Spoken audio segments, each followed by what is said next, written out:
Welcome back, everyone. I'm the Battle Gamer, and we're back with another archetype. This one is an interesting one, and I may be mistaken, but I think this is the first of what I'm going to kind of deem as the prestige archetypes. And prestige archetypes are archetypes that you need to be at minimum level 8 to select. And there's a few in the book, and all of them do some very interesting things, are all kind of powerful. This one's a very interesting one, though. As the Golden League Jun, which is kind of you're like a Yakuza enforcer style character. You're a thug enforcer for like a crime family. Dedication is not your standard kind of prestige. Definitely not anything that's come over from first edition, like the edition that did have prestige classes. This is a very interesting one, and we're going to get into it. But I do need to give a little bit of a spoiler warning, even though you're already spoiled if you know that this exists. But I'm giving a spoiler warning right now for an AP. If you don't want to know what the AP is, now is your time to get off the video. Okay? Alright. So this is a spoiler for Rise of the Ruby Phoenix. Specifically the Ready Fight book. It's the second of the 3 books of the Rise of the Ruby Phoenix. So, you've been warned, and possibly already spoiled if you continued on anyway. But yes, so this does have, or this is potentially spoiler-ish, but no, who cares? It doesn't matter. Anyway, let's go ahead and dive into the dedication itself. So the initial dedication requires that you're a master in underworld lore, which is actually not that difficult to do, even though typically, you can do your skill investments for underworld lore. And underworld lore is actually really good because it can be used to earn an income, which is a good way for your characters to make money and also be very thematic at that. There's actually an easier way to get Master in Underworld Lore without actually using any of your skill increases. If you take the feat Additional Lore and you pick Underworld Lore, the feat will automatically level it up as you level up your character, becoming becoming Master by level 7, thus being able to be selected at level 8 for the Golden League Jun. It's a very good way. You don't have to use 3 whole skill increases, and it's just one skill feat you can select, and for some classes that's super easy. So that would be the right way I'd recommend doing so. But the Golden League Jun is actually very interesting because the dedication, what it actually gives you is 2 skill proficiency increases. You can increase to either your intimidation, deception, athletics, or your stealth. And if you're already expert in all of these, which would be crazy but possible, then you get 2 other skill increases that you're already trained in to expert. In addition, I did mention that Underworld Lore can be used to earn an income, and when you take the Golden League Jun, you actually get a critical success whenever you use the earn an income action on your downtime, meaning that you're earning essentially, I think it's 1 or 2 levels more. I think it's a level, 1 level more money than you should be making, as long as you can hit a success, which is really, really good and very solid and very thematic. This is actually one of those situations where, even though it's just a couple skill increases, I really do like this dedication feat because it can mean a lot for your character. As being this kind of enforcer style character, even if you don't really participate in the Golden League itself, you can use this with other kinds of characters to make a very interesting character who knows how to make money in less than legal ways. This is just brilliant. I absolutely love it, and this is an absolutely wonderful archetype for this very thing that you can get here. So the first feat that you get here in the Golden League Jun archetype is Beneath Notice, and you do need to be an expert in deception for this one. So of those 4 skills, each of these feats are going to be related to one of them. This one will be the deception one. And what it gives you is 2 skill feats. You get Quick Disguise, which allows you to disguise in like 5 minutes. It becomes 1 minute if you become Master, and it becomes 3 actions if you become Legendary in your deception. So a good reason to boost your deception for sure. And Slippery Secrets, which makes it harder for you to kind of spill your secrets. And this is a very interesting thing about this archetype, is it's got a lot of like Hitman or Assassin's Creed kind of vibes, which are really cool. Your character is an expert in many ways when it comes to getting the job done, however you want to do it. And this one, if the job goes sour, allows you to do some very interesting things, whether it's disguising quickly or what the feat actually does. And I'll look at it over here. It allows you to also impersonate a nondescript member of a crowd as a 3-action activity. 1 action if you're legendary in deception, so more reasons to boost your deception. That's really good. It allows you to literally do that movie thing where your character's standing there in a crowd of people, and then like a train passes or something, and then your character's gone. And they're just gone, disappeared into the crowd. And it's such a cool thematic feat. It's very, or well, yeah, I guess the whole thing is feat, but it's a really cool action. It's something that I really genuinely like about the Golden League June. And there's just so much flavor, and there's so many things you can do. There's a reason why this is essentially a prestige archetype, is each of these feats are jam-packed with all kinds of goodies for your character. And we're just on to the first one. There's plenty more to go. Next up is Menacing Prowess, and this uses the Intimidation skill proficiency that you could have gotten earlier. You need to be expert in Intimidation. And what it does is it allows you to demoralize multiple targets at the same time. When you select this feat, you can demoralize 2 targets with a single demoralize action. If you get up to master, it becomes 4, and if you become legendary, it becomes 8 targets.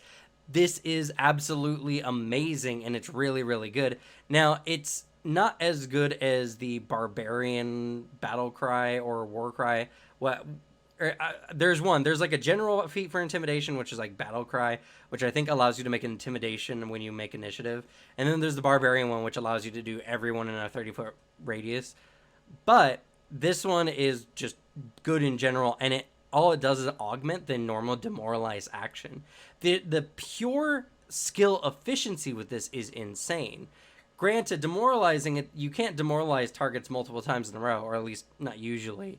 So obviously this is kind of like a once per battle kind of deal typically, but it's really good, and it allows you to just as a single action demoralize almost the whole room, which is amazing. Now, all the enemies do have to be within 30 feet of you, pretty standard of course, but still it's really good. And if you pair this up with Intimidating Glare, you can intimidate a whole room with a look, which is just very impactful. And again, this is just an action that gives demoralize insane action efficiency. Just picking it up, it's worth 2 actions, 2 demoralizes. When you get your skill improved to at least master, it's worth 4. And legendary is 8. So, I mean, there's very few feats that are as stylish as this one, and I really, really like it. The next one up is about the athletic skill that you would pick up with this one. You need to be an expert in athletics. And do you want to know what feat this is? You guys want to take a guess what athletics you could do? I'm sure you all have a vision in your mind for this Hitman intimidating like character, right? Well, you're wrong, because it's rope mastery. Yep. Your character is very proficient with ropes, which I'm not going to make any further comments on. But let me read out everything this feat does, because like the other ones, it's pretty jam-packed. So, actually, I'll bring it over here so I can look at the camera. The ropes are your tool of choice. You deploy them in a versatile way. When you're climbing, you can move 5 feet more on a success and 10 feet more on a critical success, up to a maximum of your speed. This additional movement stacks with the quick climb feat, which is amazing, making your character really good. You do have to have a rope, of course, but it makes your character really, really good at climbing objects. And in Pathfinder, that's actually really big, because climbing is very action intensive. So whatever you can do to improve that without just picking up a straight climb speed is really solid. In addition to that, when you have a rope in your free hand, you can attempt to make a disarm, grapple, or trip check on a creature 10 feet away instead of only adjacent. If you critically fail such a check, you can just drop the rope to get the effects of a normal failure instead. Being able to grapple someone from 10 feet away is huge. It's really good. And if you're a large creature, you can kind of do something similar, but whenever a large creature is grappling you, you're considered adjacent to them even if you're 10 feet away. With this rope, they can't technically attack you unless they have a reach weapon. Granted, they could still attack the rope and attempt to break it, which is always possible for sure, but that's still actions they have to use to try to get out of the rope. which, I mean, honestly, is just more benefit to you. And you can all do this whenever you're wielding just a one-handed weapon. A thaumaturge with a weapon implement can do this with a rope real easy and get a lot of effect out of this, actually. It's a very good combination. And overall, this one's really good. It is not as good as some of the other ones, I feel, as far as like general versatility. But having a really good climbing ability is very solid. And again, if you're ever using a one-handed weapon, or maybe not even a weapon at all, if you're like a monk, just put a rope in your other hand. Doesn't count as a weapon, so it won't necessarily make your stances not work. And you can just disarm, grapple, or trip people from 10 feet away. It's really good. It kind of invokes Jackie Chan kind of imagery, actually, you know, just using whatever's in the environment. This has that same energy, and I really like it. All right, and we do have one more feat to go, but before we get to that, I do need to ask you guys to please mug the subscription button down here in the corner. I really helps the channel out, helps get these videos out to y'all. And I'm sure many of you at this point have seen a video of mine that has informed you on an archetype you didn't even really know existed, or didn't even know it was that good. So by subscribing, it helps the channel out a lot. And if you guys could share these videos with your friends, that would really help me out as well. But let's go ahead and get to the last feat here in the Golden League June. The last feat here is the stealth one, so you need to be expert in stealth when you select this one. And it's an interesting reaction feat that you use when you strike an enemy with a weapon that can be concealed. Now, what it does is when you strike an enemy, you can, as a reaction, conceal the object. This conceal check automatically works on all targets who are 30 feet or more than 30 feet away from you. And if they're within 30 feet of you, they need to make a perception check versus your stealth DC. No, your stealth DC, or your stealth check, is made against their perception DC, and the target of your strike gets a +4 circumstance bonus to this DC. Now, what's really interesting about this one, and what's really good, is it allows you to essentially attempt to assassinate someone, and if no one is within 30 feet of you, you and the target are isolated, you might be able to get away from it. Granted, the person just kind of drops over dead or heavily injured, so you got to be able to explain that. But it's really interesting. Not only that, but in some circumstances, you could be in like a kind of crowded space. If you're super sure that your stealth is really killer and gonna beat everyone else out, you could be in a crowded room. You could strike someone and then hide the object. And if you beat all their checks, no one will know who struck the individual in this room. There's all kinds of shenanigans. It's again, when I was talking about the beneath the notice feat earlier, this one screams very much like very Assassin's Creed Hitman style, being able to strike an individual and then make it look like no one knows who did it. Creates a very interesting whodunit situation. If you have good deception, well, you know, you might even be able to blend into the crowd depending on the situation. There's a lot of things that I like about Golden League June, and while it is definitely not one of the premier, I would say, prestige style archetypes, this one for sure is definitely a good one, and I will say is a perfect augment for your character. If you have a character who's very used to working in the underworld, doing all kinds of shady business, and isn't afraid to, you know, do the dirty work, this is an archetype you almost absolutely need to take. And even though it's associated with a specific order, in actuality, there's no requirements that you're even associated with the Golden League in the first place. So, I mean, despite it being an uncommon archetype, I can see literally any kind of mafioso style character taking something like this, and I think it'd be really good.